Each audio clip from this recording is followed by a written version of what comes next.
Break બાદ ફરી એકવાર આપનું સ્વાગત છે। તો પાંચેય રાજ્યોની અંદર વિધાનસભાની ચૂંટણીના પરિણામ 11 તારીખે આવવાના છે, પરંતુ એ પહેલા એક્ઝિટ પોલને લઈને માહોલ ઉત્સુકતા ભર્યો બની ગયો છે। આપણે તમામ એક્ઝિટ પોલના આંકડાઓ પર નજર કરીએ તો MRC ન્યૂઝ એક્સનો એક્ઝિટ પોલ શું કહે છે?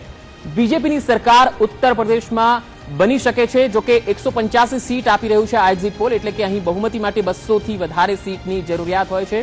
કોંગ્રેસ સપાને 120, એટલે કે અહીં કોંગ્રેસ અને સમાજવાદી પાર્ટીના ગઠબંધનને નુકસાન બતાવવામાં આવી રહ્યું છે। 120 સીટ જ મળી રહી છે આ ગઠબંધનને, જ્યારે બસપાને 90 સીટ મળવાની શક્યતા આ એક્ઝિટ પોલમાં બતાવવામાં આવી રહી છે।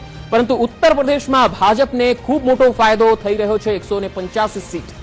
હવે ટાઈમ્સ નાઉ ઉત્તર પ્રદેશ તેનો એક્ઝિટ પોલ શું કહે છે જોઈ લઈએ। કુલ 403 સીટ છે। બીજેપીને આ ઉત્તર પ્રદેશમાં 190 થી 210 સીટ, એટલે કે અહીં બહુમતી આપવામાં આવી રહી છે બીજેપીને। ઉત્તર પ્રદેશમાં બીજેપીની સરકાર બનશે એવું આ એક્ઝિટ પોલમાં બતાવવામાં આવી રહ્યું છે, જ્યારે કે કોંગ્રેસ અને સમાજવાદી પાર્ટીને 110 થી 130 સીટ, એટલે કે અહીં આ ગઠબંધનને ભારે નુકસાન જઈ રહ્યું છે, જ્યારે કે બસપાને 57 થી 74 સીટ મળવાનો દાવો આ એક્ઝિટ પોલમાં કરવામાં આવ્યો છે।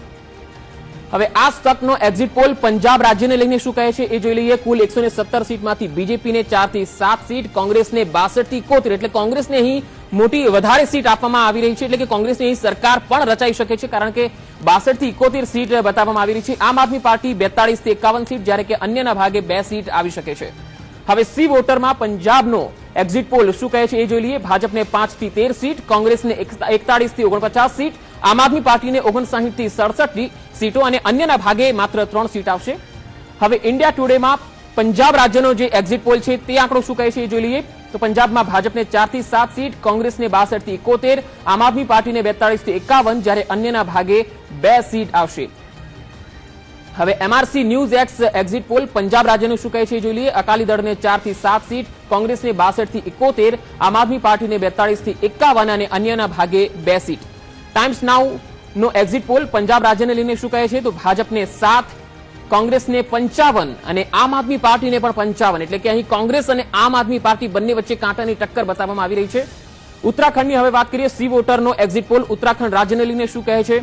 બીજેપીને 29 થી 35, કોંગ્રેસને પણ 29 થી 35, અન્યના ભાગે 2 થી 9 સીટ, એટલે કે અહીં ભાજપ અને કોંગ્રેસ બંને વચ્ચે કાંટાની ટક્કર બતાવવામાં આવી રહી છે। ઉત્તરાખંડની વાત કરીએ। ઇન્ડિયા ટુડેનો એક્ઝિટ પોલ શું કહે છે? બીજેપીને 46 થી 53, કોંગ્રેસને 12 થી 21 સીટ, જ્યારે અન્યના ભાગે 1 થી 4 જેટલી સીટ આવી શકે છે। હવે વાત ગોવાની કરીએ। ગોવામાં સી વોટરનો એક્ઝિટ પોલ શું કહે છે તે જોઈ લઈએ। ભાજપને 15 થી 21 સીટ, કોંગ્રેસને 12 થી 18 સીટો મળે છે, આમ આદમી પાર્ટીને 4 અને અન્યના ભાગે 2 થી 8 સીટો મળે છે, એટલે કે ગોવામાં બીજેપીની સરકાર બનતી દેખાઈ રહી છે આ એક્ઝિટ પોલમાં।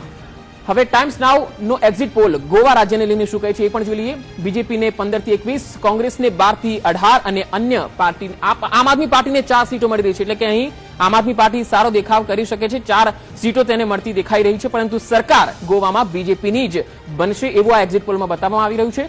મણિપુરની વાત કરીએ। સી વોટરનો એક્ઝિટ પોલ મણિપુર રાજ્યને લઈને કહે છે કે બીજેપીને 25 થી 31, કોંગ્રેસને 17 થી 23 અને અન્યના ભાગે 9 થી 15 સીટ, એટલે કે અહીં બાકીની જે પાર્ટીઓ છે એ કદાચ કિંગ મેકરની ભૂમિકામાં જોવા મળી શકે છે। તો ટાઈમ્સ નાઉનો રિપોર્ટ જોઈ લઈએ, જે મણિપુર રાજ્યને લઈને શું કહે છે? બીજેપીને 25 થી 31 સીટ, કોંગ્રેસને 17 થી 23 સીટ અને અન્યના ભાગે 9 થી 15 સીટ આવી શકે છે। અહીંયા પણ મણિપુરમાં બીજેપીની સરકાર રચાશે એવું આ એક્ઝિટ પોલનું તારણ કહી રહ્યું છે।